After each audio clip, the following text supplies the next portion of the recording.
Good morning and welcome to the Core Connection. I'm Mira Rubin here with you on Enlightened World Network.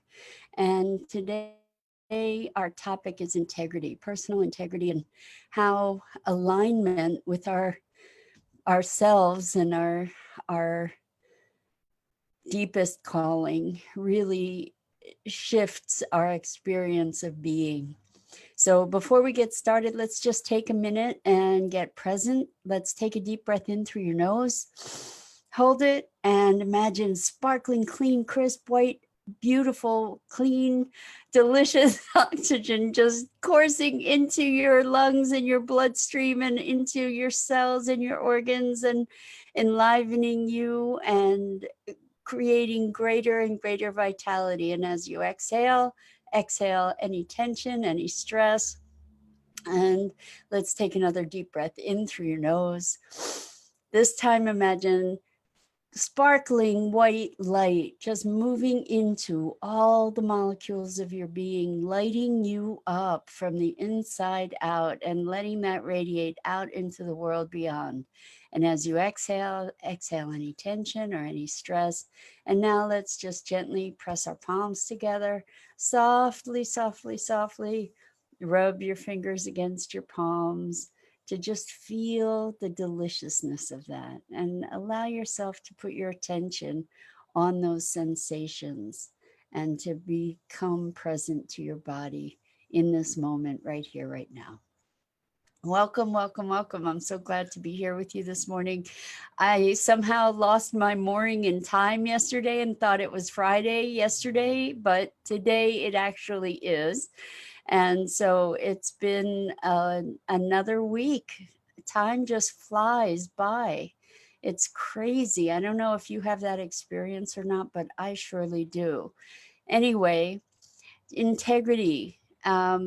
Integrity means to be integrated. At least that's one definition of it. One another definition is honesty, and what I'm going to interpret that is as honesty with oneself, integrity, being integrated, being whole. And I also interpret it as being in alignment with ourselves. And I think that so much of the suffering and the pain that we experience is a result of a lack of this integrity or alignment where we are doing things that are not in alignment with our values or with our deep sense of being. And so then we experience being out of integrity, and the result of that is often lack of self trust or self judgment, self blame, shame, all kinds of challenging and negative experiences of our relationships with ourselves. So I'm inviting everybody to have a look with me at what does it mean to be in integrity and how do we know if we're not? And the value of being in integrity is that you're in alignment with yourself. So things go much more smoothly when you know yourself enough and honor yourself enough to be consistent with who you are and how you express in the world. So here's an example. When we recognize our values, we get to choose our behaviors in the context of those values, right? We get to choose, am I going to be respectful of this value in my behavior or am I not?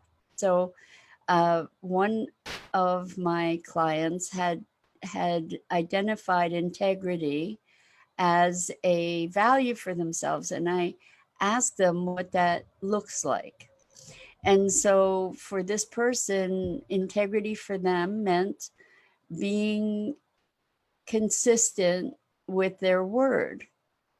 And this person um, had a lot of issues around time. So making an appointment and then showing up on time was a really, really big and difficult deal because there were some traumas from their past that just just made it so that they resisted being on time. I don't know, maybe you have something like that in your life. I think we all do have these blind spots. Anyway, what came out of the conversation is being good to their word was an important thing.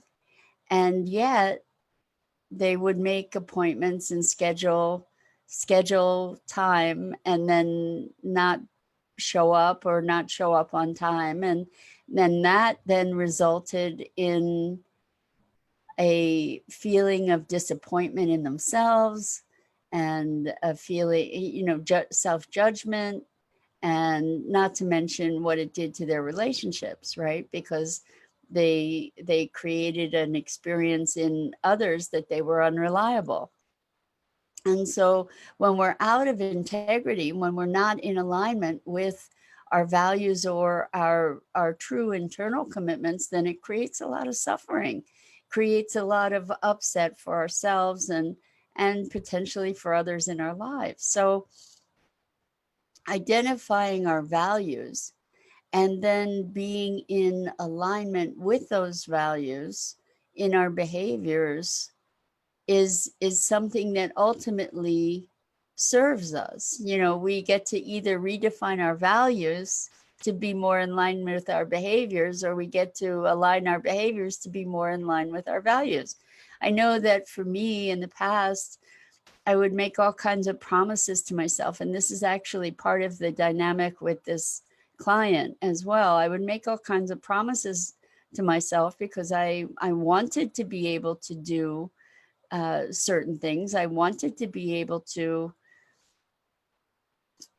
for instance, go on a diet years and years ago. I wanted to be able to go on a diet, and I would make promises to myself, or I would make promises to myself that I would exercise on a daily basis for X amount of time, or any number of other promises that I would make to myself. And then promptly after a couple of days or so, the promise would go by the wayside. And so therefore, what was happening was I wasn't in alignment. I wasn't in integrity. I had made myself promises. I didn't keep the promises. And the result of not keeping the promises was that I lost trust in myself. And I think that that's probably one of the most devastating things that can happen for us, is to lose trust and confidence in ourselves. And I kept setting myself up for this over and over and over again, where I'd make promises and then I wouldn't keep those promises to myself. And this client would make promises to others and to themselves that they didn't keep as well. So what that engenders is a lack of self-trust, a lack of self-confidence, and really a loss of self-esteem, right? Because we're not congruent with our declarations, our beliefs, our behaviors. I'm wondering if any of you have any experience with this for yourself that you can relate to this. So what we discovered with this client was that they were making promises because they wanted to please others, but they weren't 100% aligned internally with that promise. The motivation was that they wanted to please someone else, but they didn't check in to their heart when they made these commitments. And I think that that's actually the case with the promises that I used to make to myself about exercise or about diet or about any number of other things. The principle behind it for me was, yes, I want to do that. I want to do that. It sounds like a great idea.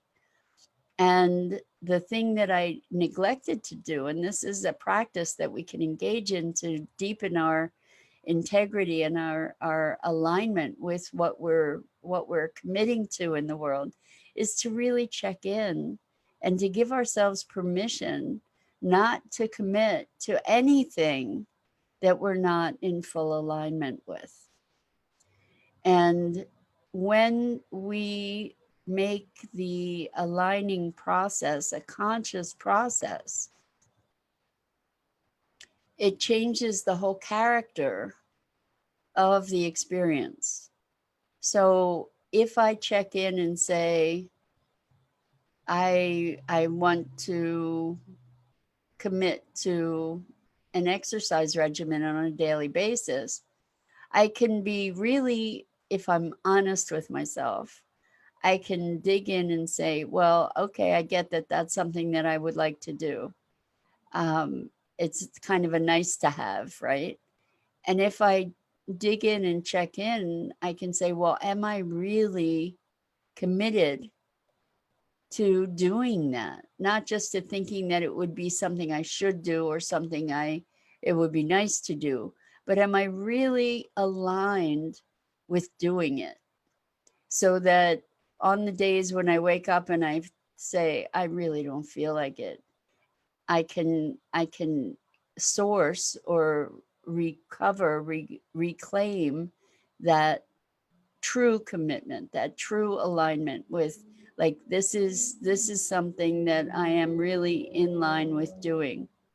And when we do that, when we're more honest with ourselves, we're making commitments to others, the same thing, and saying to somebody, yeah, I'll do that, without really checking in and giving yourself the permission to say, I'd really, it would be awesome to do that, and I have other commitments, or I I really don't feel like I'm in alignment with that at this moment.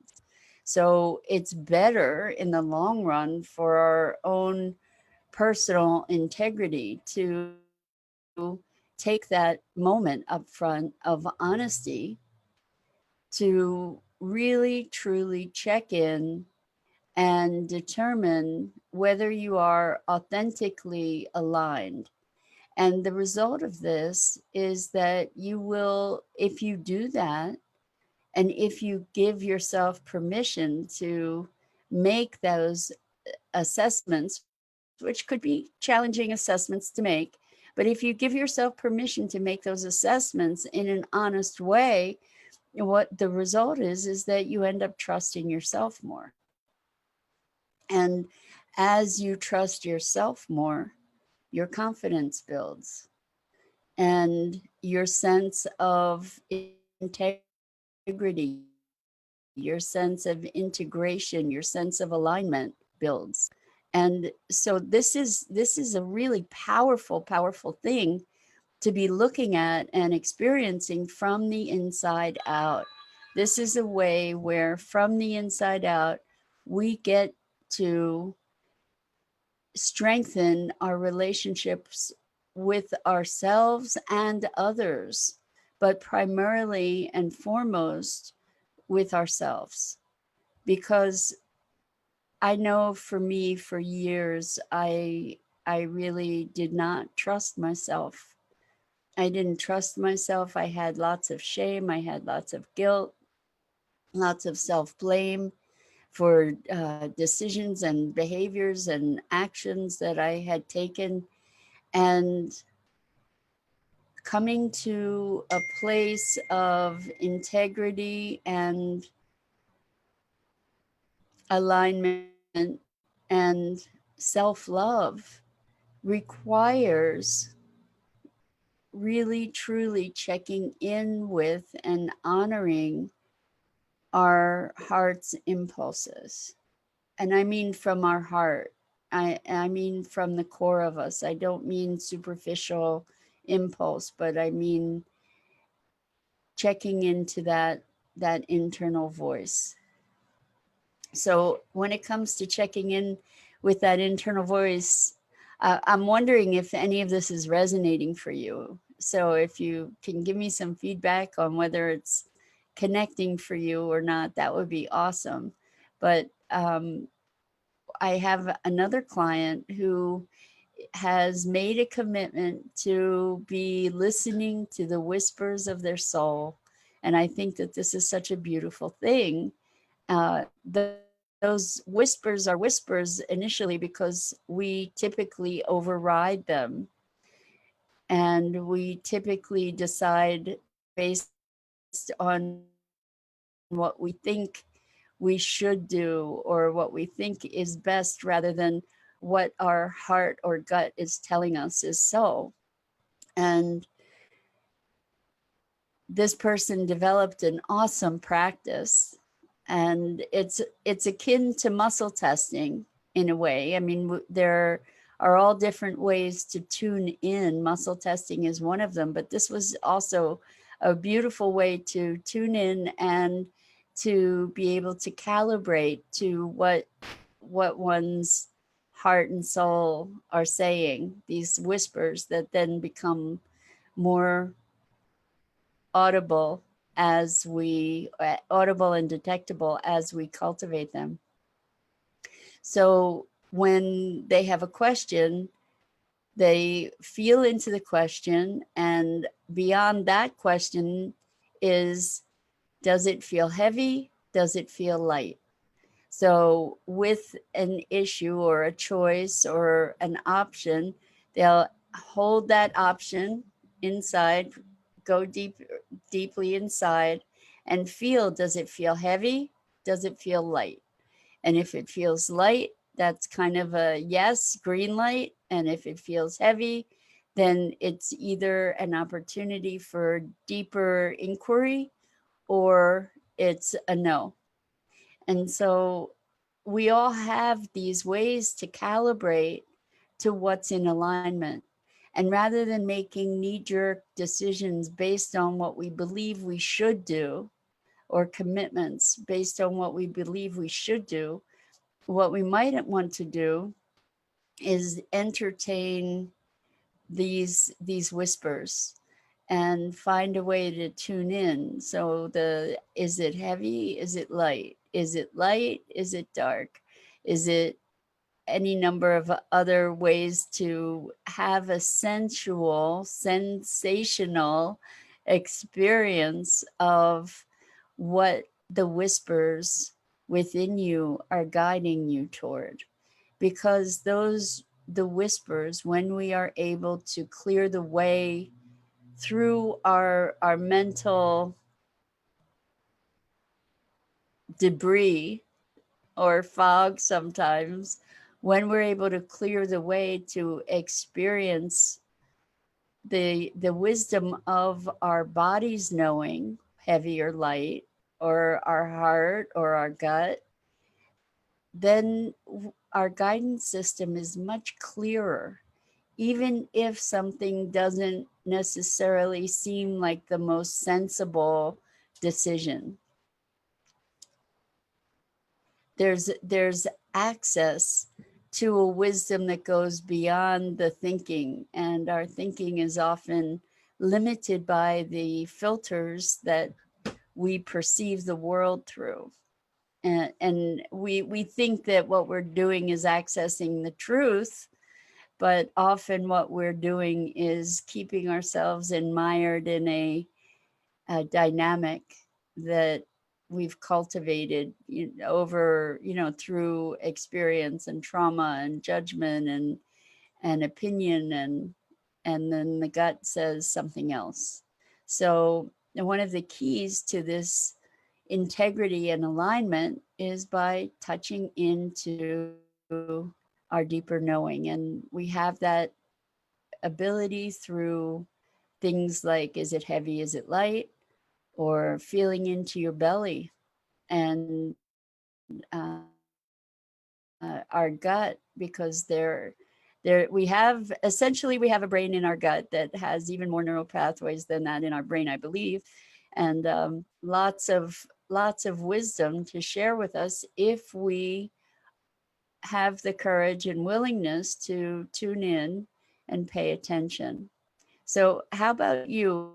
Have you had experiences where your head says something, your gut says something else, and you've chosen to follow your gut and found that things worked out in an unexpected and wonderful way, or where you chose to follow your head and things did not work out as well as expected, or you weren't in integrity with yourself and then felt afterwards like you were um, less trustful of yourself, promises that you make to yourself that maybe you've not kept. And if we look, if we become more discerning about the promises we make both to ourselves and to others, I think that that's a recipe for greater happiness.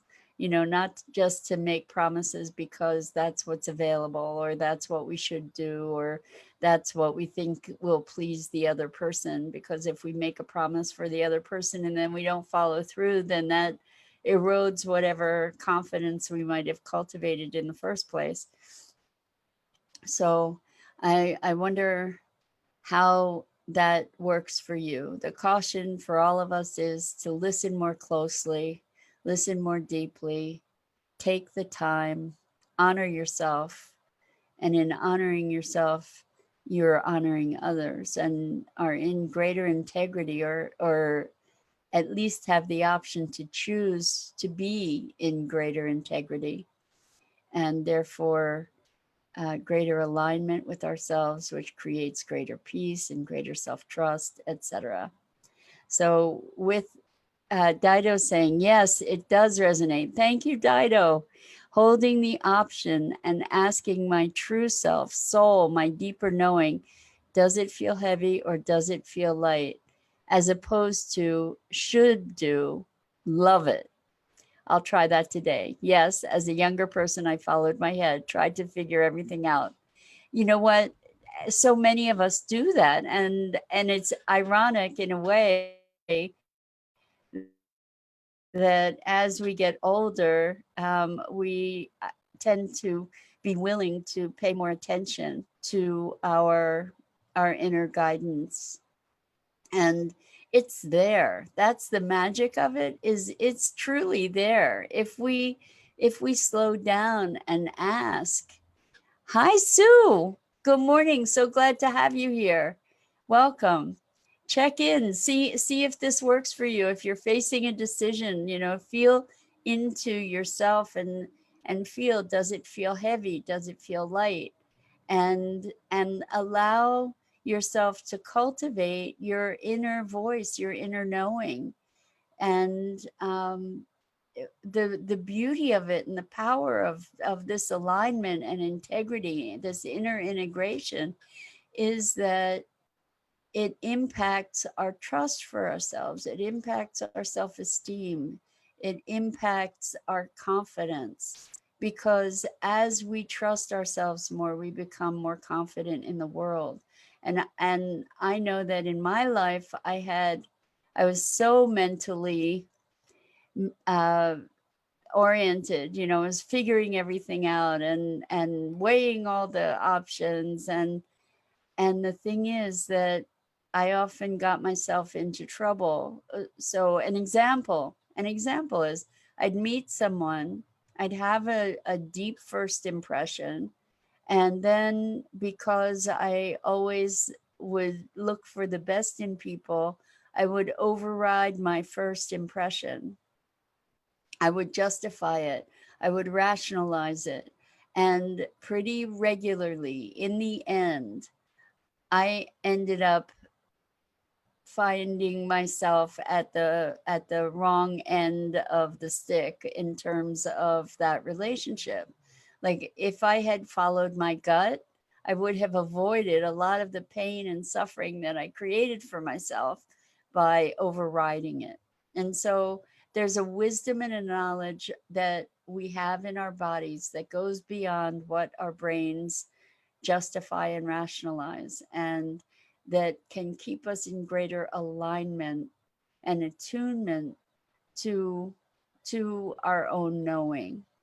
And so I invite you to dig into that and play with this notion of feeling into your body. Does it feel heavy? Does it feel light?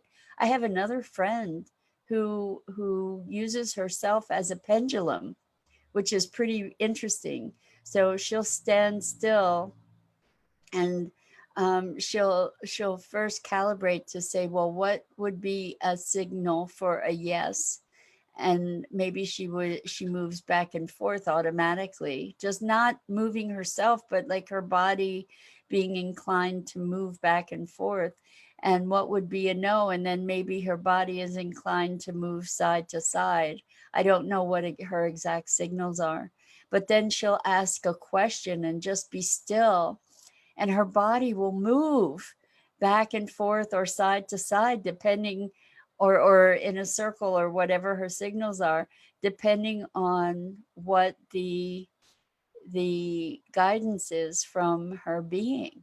And I just find it so fascinating that we have access to so many different ways to find our alignment, and we have access to so much information that we've been culturally conditioned to ignore. So I think that the tuning into ourselves is a really important pathway to the future for humanity, really, because when we are in alignment, we make better decisions. We make better decisions for ourselves and better decisions for the planet, better decisions for the world when we're in alignment and we get out of our head and into our heart and into our whispers of the soul. So, on that note, it is Friday today, actually, and it's the end of the week. And I invite you to use this weekend as an opportunity to connect more deeply with yourself and your own knowing in the decisions and the commitments that you make, and find that alignment and find that as a way to deeper self trust and self confidence. So, I'm Mira Rubin. This is the Core Connection, and I go live daily on the uh, on weekdays on the Enlightened World Network Facebook page at 9 a.m. Eastern. And I hope to see you again. Yeah, TGIF, Sue. Exactly. It's been a long week. I'm looking forward to relaxing and enjoying and connecting over the weekend. So lots of love. Please check out the wonderful programming on Enlightened World Network, and we will see you hopefully again real soon.